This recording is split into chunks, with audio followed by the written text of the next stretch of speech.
Okay, every year people ask me what they should get their swimmer for Christmas, and I always tell them the same thing. Get a pair of drag socks made by Aqua. It's the perfect stocking stuffer for any swimmer. Honestly, there's no simpler training tool to build power in the water than a pair of drag socks. Go to aquavolo.com and use the code BRETT, BRETT, at checkout and save 10%. The offer's good only through November, so order now.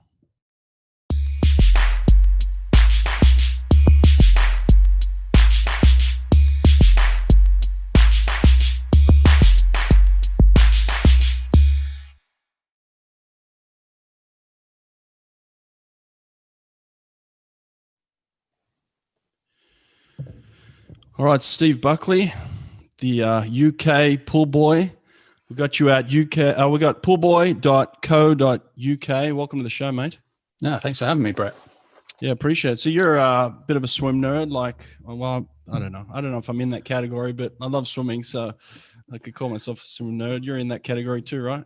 For sure. Yeah, love it. Love looking at all the little bits and pieces going on, following all the results around the place, seeing who's on the up. So yeah, you can put me firmly in that swim nerd category. Now you got a little podcast going on with the London Raw, right? You're running that? Yeah, that's right. So we've done a podcast on pool boys since the 2013 Worlds with a couple of others, Bob, who used to be on the BBC, and Casey, who used to swim for Great Britain, and then we've teamed up with the Raw for this season of the ISL. So we've been speaking to their swimmers and coaches and what have you, and just getting a little bit of insight into the bubble, like you've been doing with the current guys, and just seeing what's going on.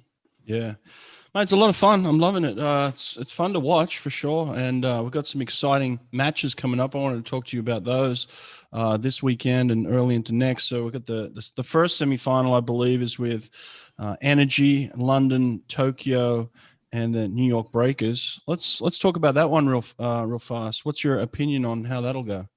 Well, I mean, I'm very biased, obviously, that I'd like the Raw to do the business, but no, realistically, it's Energy who've got to be the favourites for that one. They were obviously the champions last year. They've kind of built through this season so far. I think Cali caught them a little bit on the hop in the first match with the rule changes and everything else, and maybe they weren't quite ready for how the jackpots were going to work, particularly. But I think out of the four teams in that first semi-final, they've definitely got the most depth. They've got swimmers coming into form like Kolesnikov in the backstroke. He's got better through. Sarah Sjöström's back from her injury and looking really, really great in the last round of preliminary matches. And then probably one of the rising stars of this season of ISL in Siobhan Horky. So I think they're going to be a very tough team to beat. And the real battle is probably between London and Tokyo for that second spot into the final. Yeah, looking at both the semis, it's I guess the semi two with the current, and you got Cali, and then Toronto and Iron. That's fairly balanced. I would say that the Toronto team's probably the weakest there, but certainly in semi one, you would think that the New York team would be the first one to get eliminated in that one. It's pretty tight with the other three teams, relatively, right? Yeah, I think that's a fair comment. I think the Breakers had a bad run of it in the way that the fixtures worked out in the preliminaries. It felt like they had a bit of a tougher run than some of the other teams, but yes, they were they're the weakest of those four on paper. With my Great Britain hat on, I'm interested to see how they go. They've got a lot of Brits on the team. Joe Litchfield's been swimming really well for them. Molly Renshaw is just off the British record in the 200 breaststroke, and maybe they'll have a bit of a taper into this meet, and there might be some good times from the Brits. But I think in the context of getting to the final, they're swimming not to come fourth, I think, is probably their best aim. Now, ultimately, within the rules here, are we just looking at a top two finish advances? Is that what it is? Well, we'd like to think so. I mean, the ISL have been a bit opaque about how this is all working.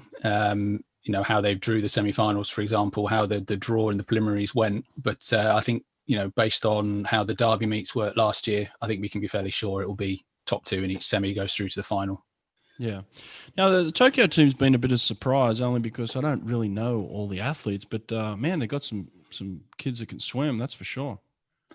Oh, you're not kidding. I mean, I think we all knew about people like Kazuki Hidino, and one or two others, I'm sure, coming out of Japan. They lost Daiseto beforehand, and we all thought, oh, no, that's going to be a real blow to their chances, and probably it would have been, it has been. But they've had some great women's swim. I think the medley swimmers, Yui Ohashi, has been exceptional. Best medley swimmer in the ISL, and that's been a real strength for them. And I think they've surprised a few people. I mean, Leah Smith has been excellent in the 400 free. Yeah. And then you never know what you're going to get with Vlad Morozov. He's coming off disrupted preparation like everyone else and hasn't looked his normal self, but he's a big game performer, and maybe he'll step up this weekend. You know the London team better than anyone, I guess. Where are they weak? Where do they need people to step up?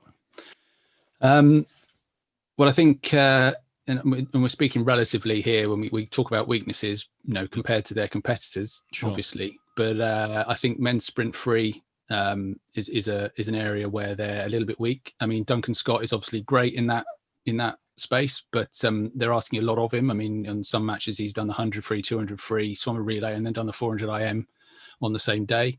And they're getting him to swim all sorts of other events as well, and that takes a toll. I mean, Mikhail Vikofishev has shown some speed. Maybe he needs to step forward. They've got a new guy coming from Japan for this semi-final, which will help that as well. Kazuki Nakamura, I think his name is.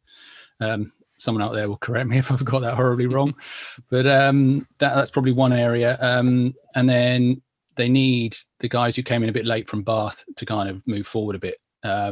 They came off some even more disrupted preparation before they went to Budapest. They had 2 weeks in isolation and out of the water before they joined up with the squad a week late. And I think certainly the guys from there who are more distance oriented have suffered off the back of that. So James Guy and Holly Hibbert and Tom Dean have not looked how we know they can swim, and that's been a relative weak point in the roster as well. Particularly affects them on day two, it seems. They built big lead over the Current in their match, and then the Current were catching them all the time on that second day. So I think the day two performance and the men's sprint free are the areas that Mel Marshall needs to be focusing on for this semi-final. Yeah, what do you think it's going to come down to for them to sneak into that second spot? Because look, honestly, for me, I think Energy are just too good in terms of the top end in what they can deliver. Now, look, they can surprise me for sure, but I think it's really going to come down to the Raw and Tokyo for that second spot. Where do you think it's going to come down? Is there a particular race that they need to perform in, or is there an event they need to score a lot of points in, you think? What is it? I think they need to do well in the relays. I think that's where they can build points on Tokyo. We mentioned Leah Smith already. I think she's going to grab points back from on the 400 free, and I think a lot of it will be about in those races where Tokyo is strong, so the women's 400 AM, women's 400 free, not losing points to jackpots. I think that could be critical more than actually winning events. So Holly Hibbert and Amy Wilmot perhaps in the 400 free stepping up and holding on to the points that they do win rather than losing them to Tokyo if Leah Smith swims a 3:58 or something. So those margins are going to be where it's decided, I think, in the final shake-up. I think London have got enough depth to deal with that, but they're going to have to be careful. And like you say, I think Energy have got too much for both of those teams. Yeah, it seems that way. What about in terms of coming down to the skins? What's their best shot on the women and men's side to grab points in the skins? For London? But I mean, it would be a big ask to get past Energy in the medley relays, I think. But if they do that, I think probably on the women, they would go backstroke. I think Kira Tissot has looked really good. Really good at the start, and I think then they've gone into a bit of a heavier block of training, and maybe coming out of that she can get some sharpness back. I think that would be an advantage they've got over Emily Seabom and Georgia Davis in the Energy team. The men's side, it's you don't know where do you go. I mean, you might say breaststroke Adam Peaty, but then you've got Shimanovic in the Energy team. You might say go backstroke. And then you've got Kolesnikov, you've got Risuke Arai in the Tokyo team, so that's not a strength. And then the fly and free are not the strengths for the London men. So I think they would probably go backstroke, would be my gut feel, but I'm not convinced they'll get that choice anyway. I think Energy will take it and go freestyle in both. Yeah, probably. Mate, you've got the inside here. Have you had a chance to talk to Mel Marshall about the little story she put up on Instagram in terms of some of the, the cheating, I guess you could say, in terms of some of the breaststrokers out there? I haven't spoken to her. We had her on as a guest on the Raw podcast before the season started, but I've not had a chance to speak to her since. My take on it is that she highlighted two specific instances. I think there's a lot of it going on. We saw another couple in the last match that just went through, and a couple of the medleys, particularly, with the fly kick into the wall of the turn. And I think it's a real shame that we're talking about it now, to be honest, and not focusing on the fantastic swimming that's been going on. It's been a problem for years, as we both know. And it would be great if there could be some way found to kind of crack down on it. Now, I understand why the league wouldn't want to get bogged down in disqualifying people left, right, and centre for something that people can't see very easily, and you only see on a slow motion replay afterwards. But looking at the bigger swimming, the sport's got to find some way of addressing it, because it's there and you can see it clear as day on the replays, and it's not a good look. Yeah, absolutely. All right, well, give us your pick on semi one. Give us 1 through 4. What are you predicting? Well, I think, as we've said, I think Energy probably for the win. I think Raw have got enough on Tokyo, but it will be close. And then the breakers are swimming for pride, I think. Yeah, probably to say. All right, what about semi 2? Is that a little bit more interesting for you in terms of the closeness, you think? Or at this stage, Cali looks like they're the team to beat overall, aren't they? Yeah, definitely. They've certainly looked the strongest through the preliminary rounds. That's been built on an incredible women's team performance, really, and Caleb Dressel. So I think they are the favourites in that semi-final. I think the current will run them close, though. I think with the other two teams relatively, again, being slightly weaker, the jackpots could come into play a lot. If Dressel can pick up jackpots, every time he swims, or if Ryan Murphy or Tom Shields can do the same, or Beryl Gastadello can do the same for the current, then again, those could be big points that swing things the other way. And I think it will be to and fro for a long time, but I think Cali will have enough to get that done. And possibly the more interesting story in that semi-final will be whether we can see any world records go down, because I think we've got Nicholas Santos and in the Iron Team and Emre Sachi as well, who are tenths, if not hundredths, away from world records in the sprint fly and sprint breaststroke. So that's possibly more interesting than the outcome of the actual points for that match. Are there bonuses for world records in this? I'm sure there's a financial bonus. I don't think it has any impact on the team points. Yeah, right. Okay. So ultimately, what's your pick for semi 2 then? How's it going to run 1 through 4? I think Cali have probably got it just over the current. And I think Iron will be third with Toronto trailing. I think it's fair to say. But it'll be interesting because, Cali have lost one of their top swimmers in Melanie Margulis, who was the league's top 400 IM. I think she was right up there in the 400 free as well. And if we're looking forward maybe one round to the final, that's an area where Energy were not strong either. So, Energy will be looking at that and thinking, actually, we might have gained something on them here since that first match. So that makes things a bit interesting, if we go through to the final. Well, based on everything you know so far, I know it's tough to jump ahead after the semi-final, but just looking at the final, because I'm not going to get a chance to talk to you again. With everything you know today, who do you think takes it today? Without having seen the semis, I'd say Cali. I think it will be a lot closer than that match between the two teams in the first round of the preliminaries. I think James Gibson will have learned about the tactics, how the jackpots work. I think the jackpots will be a lot less influential in the final than they have been through, because the teams are all going to be that much more closely matched. Yeah. So there will be them, but there'll be, won't see any of those big 30 pointers or anything like that, I don't think. But I think Cali could edge it, and it's going to be close, I think, fair to say. Yeah, well, it's a super interesting season for sure. There's been a lot of great swimming, and it's been fun to watch for sure. What are your big takeaways from the season so far?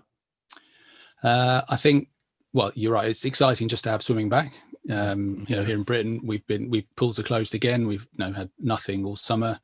Speaking to the Raw guys, and they tell you that their last race was in February or March, and and it's just crazy. So it's fantastic just to have the swimming going on. It's been really exciting. There've been some some great matches. There've been some amazing swims, as you say. I've loved watching Caleb Dressel. His skills are just phenomenal. Yeah. And the fact that he comes back and does it again and again, race after race, is just fantastic. No, I've had the opportunity to speak to the Raw guys. I've loved getting to know some of the other swimmers, in just, not only speaking to them, but on their Insta and all those other things as well. Yeah. People like Sydney Pickram or Alia Atkinson, amazing swimmers and really great people as well. But I think one of the things for this season that I've really loved, which is kind of an accidental byproduct of the way they've had to put it on, is the fact this has been condensed down to 6 weeks and everyone is together, means you've got a bit more momentum behind the whole season. Every squad has had pretty much the same team week on week, so you can kind of get into it rather than thinking, oh well, so this team will win because they haven't got those swimmers who aren't coming in for another 2 weeks and all that kind of thing. And it's just built that narrative through the season. So we saw the first match, we thought, we were surprised by another current being much better than we thought perhaps, and we were introduced to Maxime Rooney, who we haven't, people outside the US won't have seen very much perhaps. And then you can follow that through because he's swimming every round from then on. You're not like, he's going away to go and train for 4 weeks and we'll see him in round 5 or anything like that. So I think being able to build that narrative across the 6 weeks of the season has been a real plus. And I think it's great that they've got the final in Budapest and not waited to put it in Tokyo in 5 weeks time or something. So I think that's been fantastic. It's made it really exciting to watch and kind of built the interest as it's gone along. Well, this is the other fun part, man. I'm sitting here in LA right now. Where are you right now? I'm in Cambridge in England. Cambridge in England. So we're just sitting here talking about swimming, mate. It's bloody fantastic, really, isn't it? Yeah, it is. It is fantastic indeed. I love it. Well, listen, Steve, I appreciate your time. It's pullbuoy. That's buoy.co.uk. Find you there, and great analysis, mate. I appreciate it, and looking forward to the semis. All right. Oh yeah, me too. It's I put on Twitter a few weeks ago. I think it was the Raw's first match. I hadn't been this excited about swimming outside the Olympics ever. And I know that's withdrawal symptoms, but I've really, really felt that through this. It's been really, really good. I can't wait to see what happens this weekend. Totally agree, mate. All right. Appreciate your time. Thanks. It's a pleasure. Thanks, Later, Brett. Mate. Bye.